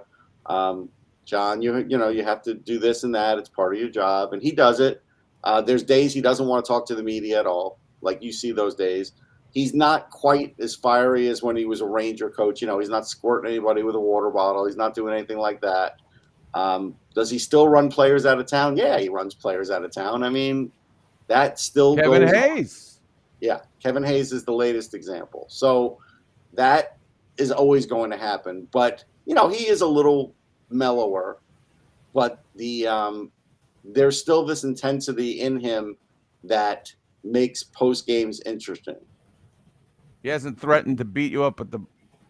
No, I don't engage a lot with him in No, post. you're a very mellow guy. I'm a mellow guy with that. Yeah. I'm never going to be like Larry. I was inside of that scrum with Larry and him. Oh, geez. I was right there, and twice actually. So I was in that scrum with him there, and The bus stop one, and I missed the one for Tampa, because I was covering for Sirius. I was covering the Tampa Devils series, and I had just gotten to the interview area, and I saw Tortorella leaving in a huff. And I'm like, what happened? And somebody's like, he just got into it, Larry Brooks. And I was like, damn, I just missed that. Damn. But then I was in the middle of the one in Philly. So I did experience it. But look, as a coach, he could still coach, but he's not the right coach to have if you're rebuilding a team. That's where they're sort of in between now, because when they hired him, they were in this belief system that they could still retool. Now that they can't, he's not the best coach to have as a rebuilding coach, but whatever. All right, continuing along. I feel like the Rangers really tried to. They went after a lot of right wings. I feel like they're trying to fill that spot. Do you mean politically or player wise? No, they are certainly not right wing. We know that. But as far as their right wings, I feel like they're trying to slot the loss of Kane and till we acquire another guy. Kane. What loss was there? I know he looked like he was terrible. He was terrible. What loss was there? But I mean, just of the position. Yeah, okay. Of slotting somebody. We're going to put Goodrow on the right wing now. People don't like that. Yeah. So they went out. They got Riley Nash. Oh, he's a center. They got. No, but Nash could play the wing too. He could. They got Blake Wheeler. I think guys like Jimmy Vesey, who the fans really kind of chant. I think he's the type of guy that will be replaced, right? Because new coach, and Gallant was very, familiarity was his thing. Yeah, no question. I think Vesey is going to have to really prove it. I think you're right about that. Riley Nash, I saw him play with Charlotte. He looked good. He had a good season there in the AHL, but he hasn't played in the NHL for quite a while. Yeah, he used to be that guy that was good on the penalty kill. He would be good on your bottom six, but it's been a while. I don't expect to see Riley Nash. I think he's strictly a Hartford dude. Yeah, I think he's strictly Hartford. Look, I think at the end of the day, the Rangers are kind of like right in that mix. Now, they could get blown out of the water, though, if Carolina gets, Carlson. If they get Erik Karlsson, that could blow the Rangers right out of it. Because the Devils are better. Ranger fans have to admit that at this point. I get they have a goaltending issue, but they beat them in 7. I was at that series. They beat them legit. That was legit.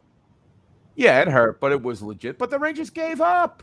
Well, whatever the there was reason, no pushback. I know whatever they the beat them. They reason. beat them. They beat them. That's And that's I the do bottom think, line. look, they're a little faster than them, and they're younger than them Yes, now. and now they got Tyler Toffoli, which I think Yep. is a great signing. Yep. Guy scores goals. That's all he Right. does. Right. And they're going to have, Timo Meyer now full time. He wasn't even a factor really in the Rangers series. So you look at it and you say, best they are is third in that division. And that's okay. I mean, that's still a playoff spot and everything else. So it's really going to be a matter of, is Shesterkin, and it's the same old story with the Rangers. Right. You always have to have an outer worldly goalie to make sure you're going to have a great season, because if the Rangers don't get that top 5, top 10 goaltending play, then they're in trouble. They're always in that boat. So yeah, Nothing I mean, changes. I guess the only guy we haven't talked about is Tyler Pitlick. Tyler Pitlick, I saw a lot of him in Philly. That was years ago. He was really good as like a He's a third, journeyman. third, fourth line guy. I think Laviolette, because he's familiar with him, probably said, "Yeah, bring in Pitlick, see what he got in him." The worry is if they bring in enough of those guys, then some of those other guys, like you said, get pushed Right. And so I like the Lavi. I'll tell you, I like this guy. I know it's all about what you won in the last. I think it'll be a drastic improvement for a guy who talks to the players. Yeah, Yeah, he'll obviously know was what a- to do offensively for him. Like that, there's no question. He'll make it very clear what he's What looking he for wants. offensively. Right. He Where likes Gallant, guys. it was kind of like a mishmash. The message They'll was take care of muddled. it. Yeah. They know how to win. Right. He took no accountability when they No, lost. It's never his Terrible. I mean, they had a lot of success. I don't understand fault. what a Michel coach. Bergeron had a lot of success too, but not in New York. Well, like I said, Russ, there's a reason why Gallant has been fired 3 times with winning records, with Yeah. pretty successful teams. And, I was just never a fan of this guy. We just couldn't figure out what he did. I They didn't won. think it was a I was great happy. signing either, but I was giving him a chance. Just like, all right, let's see what you can do. And it's funny because I covered a lot of the playoffs the year before when they had their deep run, and even then I was not impressed with Gallant and his post game. Like No. there was a lot that left to be desired, and I was just like, all right. When they played Carolina, when they had the long run, I thought there was Rod Brundamore is a great coach. He is. He must be shaking his head that he's losing to Well, because he this doesn't guy. have enough goaltending. They never have enough Right. goaltending. And now they're going back with Freddie Anderson, I Anthony know. Ranta again. I know. That's going to be their downfall. It Then probably what will did the be. kid play? Was it Kochetnik? Yeah, Kochekov. I like him, but I don't think Brindamore sold on him. So that's the problem with Kochekov. I do see the chat rooms thinking that Pittsburgh and Columbus can jump the Rangers. I don't know if Columbus is there yet. No. There's a lot of different things there. Fantilli is a terrific player. Don't get me wrong. I don't think he should be playing in the NHL yet, though. That's my personal feeling. But they'll be better. Pittsburgh, you can't read. Like Pittsburgh, if they get Erik Karlsson, okay, then maybe we're talking something. But otherwise, they were pretty disappointing. And Harry's going to have to really prove himself. Can't say either one of those. Yeah, and I think these guys again, Malkin and Letang, he could have another stroke. Who knows? God forbid. These guys are getting older and older, and Yeah. I don't see the guys that they've brought in really. But a lot of people are hot on Pittsburgh jumping the Rangers, I would say. But I think the Rangers are a great regular season team. Their problem is the playoffs. They are, and I still think Laviolette in his first year does get results. Like that's his thing. He always gets results first year. So I think you could expect that. My bigger question is, Jim, is that a beer pong table that you have in the background? No, that's our old patio table, Oh, and okay. it has tiles. It has tiles in it, and it was the victim of a storm, and a lot of the tiles broke, and we got some replacements, but it does kind of look like that. Though. Yeah. It does. Like I figure people bounce it on that spot Right. there. We think he's running old school over there. He's got a fraternity in his back. Right. Oh, I know that would be shocking. Yeah, right. Well, what do you think Vladdy Tarasenko is going to end up? To the That's a good highest bidder, question. apparently. And I didn't mind him as a Ranger. I thought he was pretty good, actually. I think he's going for the money. I don't think he's going to get to be on a winning team. So I think he's going to get a couple-year deal. I was thinking San Jose possibly. I was thinking that may be a place he ends up. Wouldn't shock me. So I'm going to say that. Yeah, I that's why I think he fired his agency and the whole bit. He wants money. He was good as a Ranger. He was. I thought he was good in the locker room. He's one of the few guys who give you honest answer. Yes. The problem was, though, when he was playing without Kane, he was able to do more. But the minute Kane got there, then all of a sudden his ice time got affected. Right.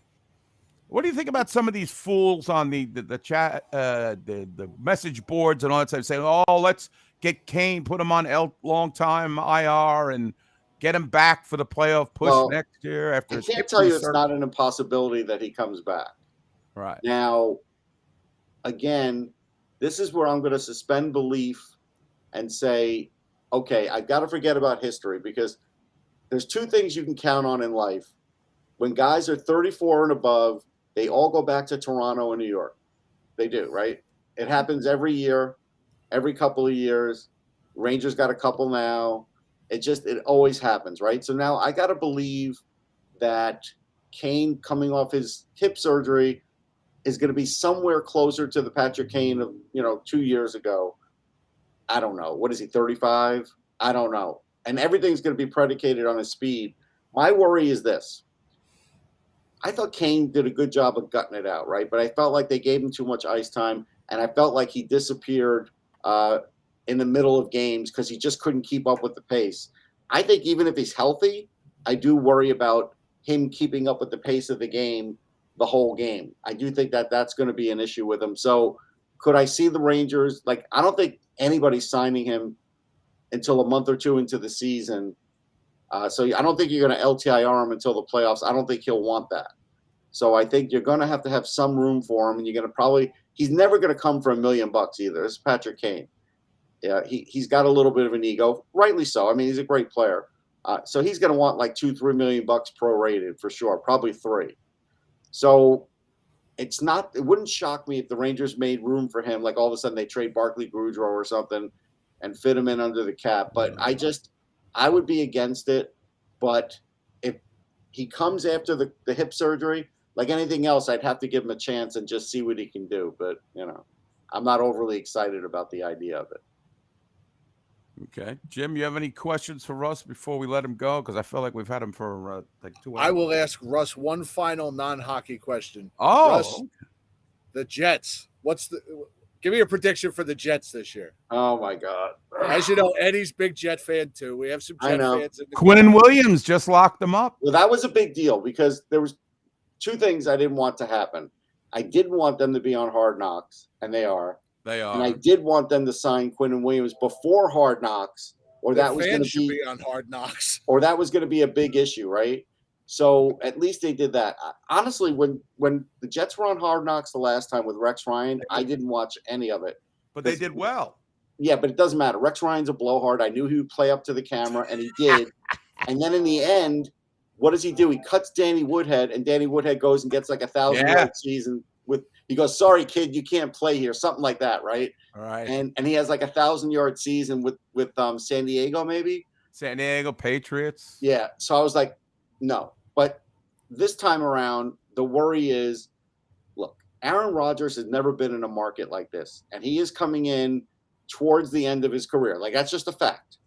And so even though he'll be better than any Jets quarterback that they've had in the last few years, I don't know if he's going to be more successful than Brett Favre was those first 8 games. Like, we have to see. The Jets' schedule is tough. Like, there's 2 things that could happen. If he goes 3-1, things will look good, and everyone will be like, all right, Aaron Rodgers, Jets, things are going great. But you know as well as I do, the media is not going to have a problem if they're 1-3 starting to say what is wrong with Aaron Rodgers and starting to go that way. And I don't know if Aaron Rodgers can handle that. Yeah, that's what I keep thinking. It's all fun and games when he's at the Ranger game, and he's Right. at the Yeah, Knicks yeah. game, he's out at Yankee Stadium, and he's at Taylor Swift, and he's Right. embracing this. But when they lose 24-10 to the Patriots, and he throws 2 picks, Yeah. and the media's all in his face, and he looks around and realizes he ain't in Green Bay no more. Right. I'm cautiously optimistic, as they say. I am too. I don't want any part of Dalvin Cook.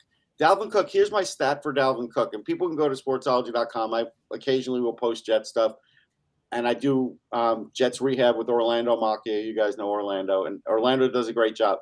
He had 30 carries of 1 yard or less. Wow. Jets don't need that. Right. They don't need that guy. Even if Breece Hall misses the first couple of games, he's way better than Dalvin Cook at this point in time, even with an injury, coming off an injury. So my whole thing is Aaron Rodgers is not going to hand the ball off more than 15 times a game anyhow, most likely, unless he's getting sacked like crazy, which I don't think so because I think their line's It's decent. I don't hold out much hope for Becton. I don't care how thin he is now. I think it's gotten to the point of almost hilarity. Yeah, I totally despise that guy. But as far as a playoff team, there's a chance. I am not going to anoint them a So you're playoff saying team. there's a chance. I'm saying there's a chance, and I go no further because I'm not overly excited about this because, look, they brought in all his buddies, and we know the Jets' young guys are better than anybody he brought in.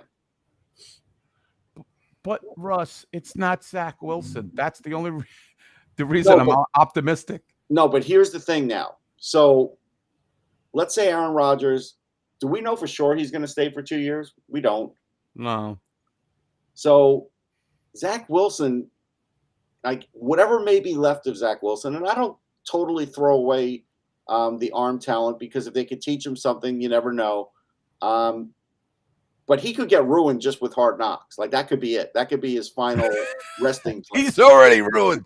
He's the worst quarterback I've ever seen. I mean, all you have to do is follow him around with maybe who he's dating in New York, and we hear about all these things, right? Yeah, his mom's best girlfriend or whatever. More than Mark Sanchez ever did, it seems. The Sanchez. So, yeah. So right now, I worry about the guys that Rodgers brought in instead of the guys they had, the young guys that proved it last year. That's my worry. So we'll see. What about the Giants? So, Jim, what's your prognosis? We'll just wrap it up with the football here.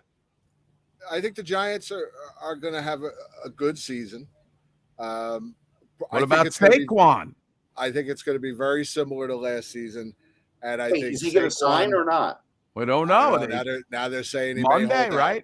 out. I don't know where he thinks he's going to find this money he wants, but hey, look. Running backs are a thing of the past now. Wait, so I just saw this from the Post 3 hours ago. They offered him $19.5 million guaranteed, and he's turning it down. For how long? Well, it doesn't matter. The guaranteed is all that matters. Oh, they offered him. Oh, okay. So you're okay. I got it. Okay, yeah. 19, and he turned it down. Well, God bless him then. Go scratch. I don't know where he thinks. I don't know who he thinks is going to pay him more than that. It's just not a running back league anymore. It's just not. Kind of sucks, but I kind of miss those days where you had these big bruising backs that would just for 1,200 yards. And, look, I don't mind. I think you have a decent quarterback. I think people rip on him too much. Danny Dimes? Danny Dimes is fine. I don't think he's great. I don't think he's bad. I do think there's some upside with him. And actually, the Giants do a good job of getting Jets guys that don't develop and getting mileage out of them. They can Becton will be the next one that they get in a year. That's my prediction there. He will be a Giant? He'll be a Giant in a year. I will say this. I think that if Jones can't thrive with the coaching staff and the weapons that they've given him, then he never will. Yeah, I mean, Daboll's a pretty good coach. I don't like his wardrobe, but I think he's a good coach. Oh, he's great. Just like a schlep. I don't care what they look like. What do you want, John D. Talbot back there all dressed up in his No, but he looks like a schlep. He looks like a guy. He's a football coach. He's a man's man. Dan Reeves wore a suit every Sunday, and he was terrible. Yeah. Well, he did win he was in. Well, did he win a Super Bowl? No, he was in the Super Bowl a bunch of times though. He was in lots of them, but not with the Giants. He was Russ a wants to disaster go with look the like Giants. Tom Landry with the big fedora. Well, and that's all why that Dan stuff. Reeves wore the suit, because he was a No, Landry I'm just guy. saying, Dable could be the guy that's waiting behind you in line, boss. Like I'm just saying. That's what I like about him. I'm a Jet fan, and I love the guy. I wish he was our coach. He I did a don't good like job, Robert though. He Saleh. did. I don't like Robert Saleh. I think he's a dimwit. I'm not a big Salah fan. I'm not. Yeah. I think it's But, too much talk, not enough action. Right. The whole all gas, no break, that's gone. Like, thankfully, that's gone. Yes. Right. But, you know, the Giants, look, I think the Giants are competitive, and I think they'll have a chance. Would it shock me if the Giants made the playoffs and the Jets did? No, it wouldn't shock me because No. we're just in a weird era. Like the Giants, this is the worst I've seen the Giants like year to year since the Ron Johnson era and Norm Snead. Oh, 1975 is Oh, calling. the Norm late Snead. 70s were pretty bad. Yeah. I mean, you're talking about the Shea Stadium years, but the first couple of years of Giant Stadium were pretty bad too. Yale Yeah, ball. Spider Lockhart. Oh, God. Oh, boy. Well, Russ, thank you so much for taking time with us. We Yeah, appreciate always it, have as fun with always. you guys. Yes. And enjoy the rest of your summer. And I don't know if I want to go. Those rookie games are in the middle of September, but I think they're right when we're still going to be on vacation. So I Yeah, might it's have on to the miss Jewish them. holiday, so I'm not sure I'm going to be there either. Okay. All right. Well, if I get to go and you're there, I will definitely come say hi. Sounds good. And see you, Jay. All right, Russ. Thank you so Take much, care, guys. man. I appreciate Thanks you again, coming Russ. on the Take show. care. All right. All the best. Good night. Take care. The great Russ Cohen. I just want to refresh my page real quick. I'll be right back. Okay. I might just.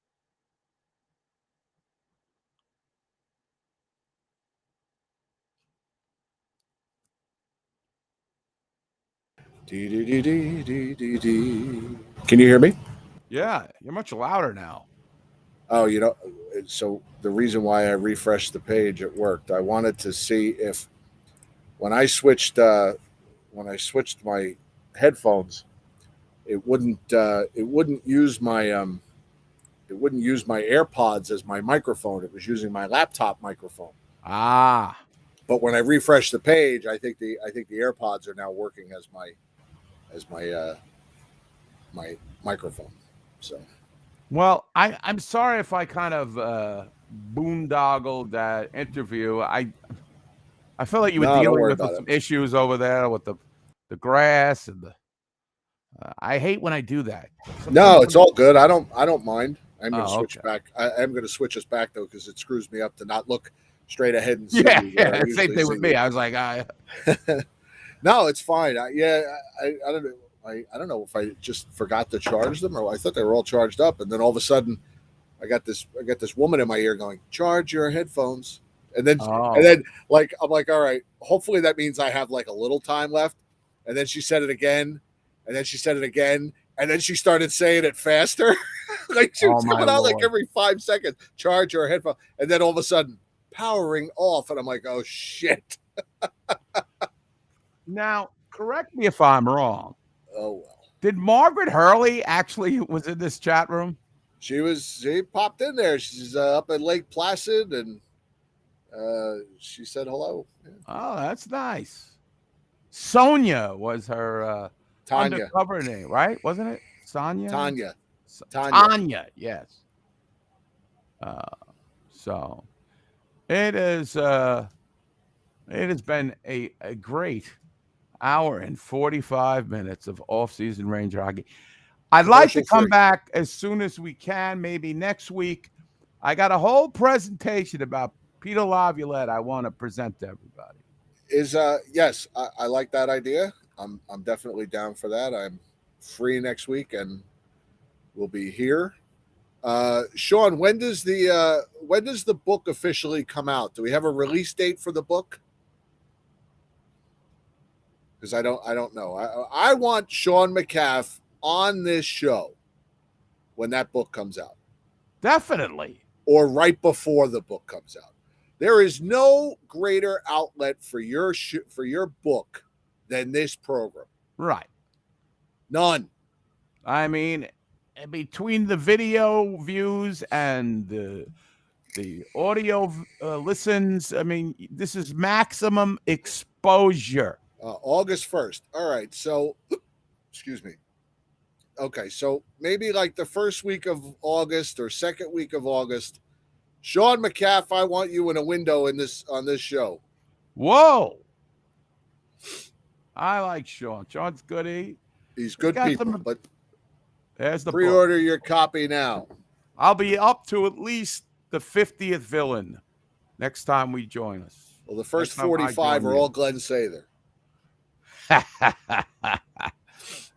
I again, this book was created for discussion amongst Ranger fans. You gotta have it, and I certainly have messaged Sean like this guy should have been in, and this team should have been in. But you can't include everything because we all have personal villains. This is a very personal subject to each of us fans. Right. One guy scored a goal, I mean, we have certain guys that scored crucial goals or a miscue.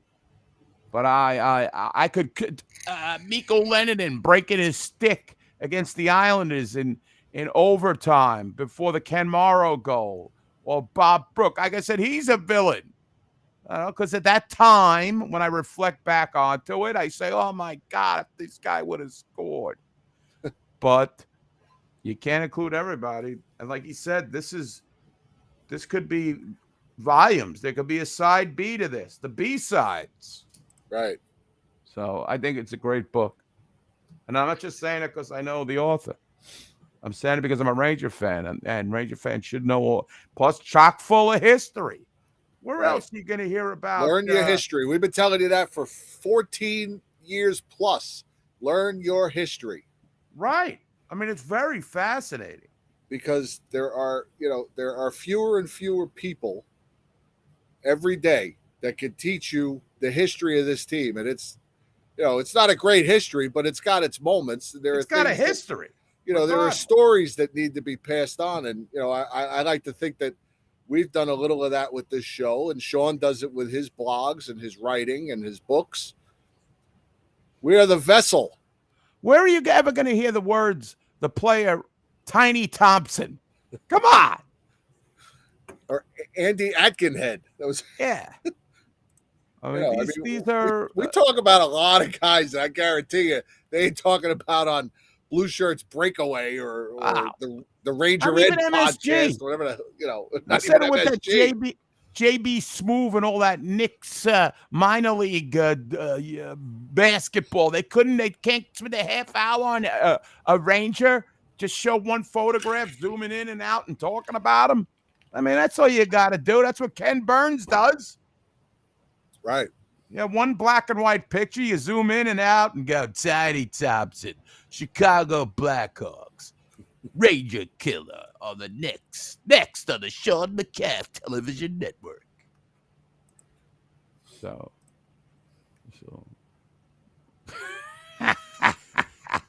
Sean with a shot there at Vagisil or whatever his name is. Well, Jim, I'm glad to be back. 15 years in the books. 14. We're in our 15th year now. We are in the 15th year. 15 years. And, the only thing longer that I've committed to more than that is my marriage. See, there you go. Happy anniversary, by the way. You just celebrated last week. The 16th. Happy anniversary. Thank you, sir. Thank you for all the well wishes on the page. It means a lot to me and my wife. See, it's great that your anniversary is 7/7 because I never forget it. Yeah, that's why I got married on that day. Because I didn't 7707, right? Yes. Right. And I like that drink. So give me a 7/7 any day. There'll be a pre-order link later tonight. So he's going to plug the Millbury section in the group. If you want to join our group, please subscribe to this channel. Please like. Please, if you we're available to be funded on Patreon. Any money you could donate to this fiasco, we would love. because it does take 15 years of commitment. You know we're not going away. It's pretty goddamn good. I mean, 15 years. This ain't no fly-by-night operation. And you said, is that true? When was the last time we were on? You said it was a month. Is that? Yeah, I think is it's 4 weeks. I think. Let me see. That would be the La Violette show. It says yes, 1 month ago. I would venture to say that this is probably the first month-long break we took. Yes. In 14 years, because we usually always find something to talk about. Even when there was COVID, we still found a way to do shows every week, every other week. We were still, but just vacations this year and college and everything else. It was just sometimes life gets in the way, So, sometimes life gets in the way, but we know we're going to be here. I mean, whether you like it or not. We're not going anywhere. Right, like it or not, we're not going anywhere. I mean, this is my therapy, and I feel like we still love doing it, and we still have a lot of fun. Yeah, and whether all the news came in drips and drabs, the draft, the acquisitions, this and that. You get one big summary thing packed into one show, and I certainly don't want the show to be, the Rangers stink. Oh, we're doomed. We knew we were doomed when we signed up for this. Right. The minute your father or your grandfather, your uncle, or whoever took you to that first game or turned on Channel 9 or MSG for the first time, said, why don't you sit and watch the game with me? That was it. You were doomed. You were finito. But I'm going to tell you one thing, and I know I do preach against this, but sometimes it's hard to practice what I preach. But the fact that the New York Islanders are doomed beyond doomed. And it's coming up on a long time since they won a Stanley Cup. They're not going to win for another decade. They're coming up on 40 years. 40 years. I can't wait. They might hit that magical 54. You never know. Oh, my. I think they're there with Lou Lamoriello. He would sign Blake Wheeler to an 8-year contract. Well, I'll tell you what. I'll tell you that. If God willing, we are still around to do a show when they hit 54 years of futility, that will be a live show. I don't know where we'll be. Maybe in the UBS Arena parking lot. I don't know, but we'll be. I'll be in a nursing home. What are you kidding me? We will be there. So there is. By the way, I'm going to say one last thing before we go. Saw Indy 5 on Saturday. Absolutely loved it. I am going. I have to wait for the wife to come back to see it. I saw it Saturday. I took the girls. They went to see The Little Mermaid. Jen was sleeping because she'd worked overnight. I said, I got to go see Indy 5. I'm going to go by myself. She said, that's fine. And, she said, if you like it, hopefully we'll see it again. I absolutely loved it. I know you're a big Indy fan. Jonathan Riggs has saw it 4 times. Wow. Yes. I knew he'd seen it at least twice because he posted about it on Facebook. Oh, okay. I thought they did a good job with the technology and the way they told the story. They went with what was tried and true. I'm not letting out any state secrets here. He's back battling the Nazis, which is that's the formula that works best in this series. So.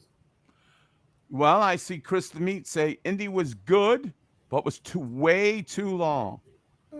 How do you respond to that criticism?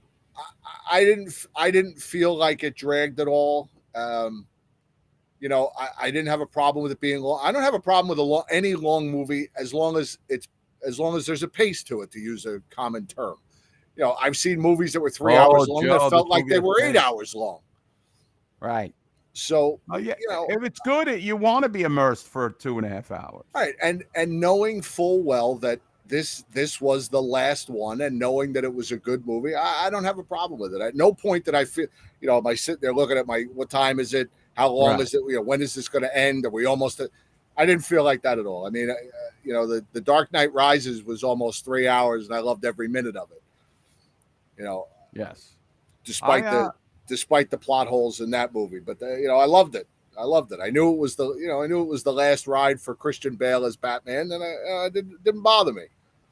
Okay. But anyway, so yes, I enjoyed Indy very, very much. Well, I got the because Christina's off the whole summer, so we got the movie. What do they call it? I would say the movie package. Like you could see up to 3 movies a week. Oh, wow. Listen, now I don't think there are some good movies out now, but usually 3 movies a week. How many movies do you want to see? Right. Especially this right. day and age when they stream everything. But now that she's away, I could see all the scary movies because she don't like scary movies. So I'm going to see Insidious by myself tomorrow. And I kind of like that, so I'll check that out. But with Mission Impossible, the Indy movie, and what's the other? Oh, Oppenheimer's coming out. What's that the looks other really one? good. Oppenheimer looks really good. Yeah, that looks good. And there's another big blockbuster out. But I'm going to go see those 3. So anyway, we got through another show. I was glad to talk to you and see you all guys doing good.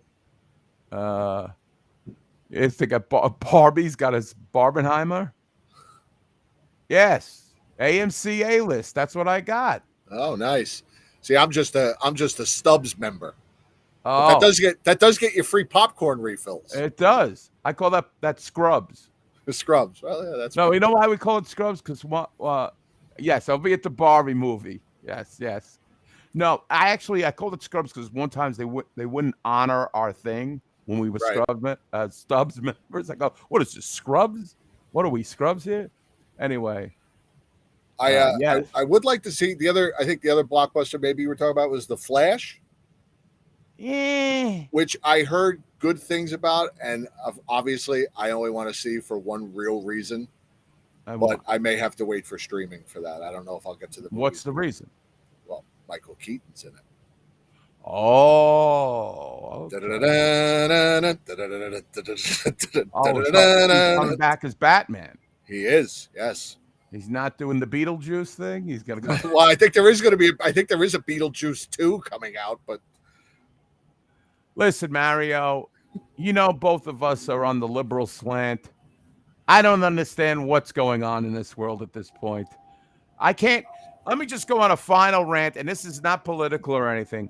But why is every couple a mixed marriage on every commercial? there's no Can't we have 2 white people who are in love? I Can't we have always 2 black people in love? Can't we have 2 Chinese people? Why is it always that? I know they're trying to appeal to any consumer they want, but please, what happened? I tell Jen all the time. I said, "There's more mixed couples on TV than there are in real life." Real life. Come on, I'm an open-minded guy, but this caused. I'll talk about this on the next show. Caused a big hullabaloo at the July 4th dinner with my family. I'm just saying, it's just, I don't know. I guess they're just trying to appeal to everybody. I don't know. So, all right. Anyway, on that note, Beetlejuice 2 is filming. There's going to be an actor's strike now, and there's a writer's strike. How are they going to film any of this shit? All right. Okay, I'm done. All right. I love you all, guys. We'll see you guys some point next week. Thanks for look at Jed's comment. Each other. I don't think that's true. I think we're all right. Anyway, God bless you. Thank you for joining us. We'll see you guys soon. Click the bell, subscribe to the show. We love you guys. Eddie, always a pleasure. We'll see you next week. Okay. Good night, everybody. Take care, my friend. You too. Good night.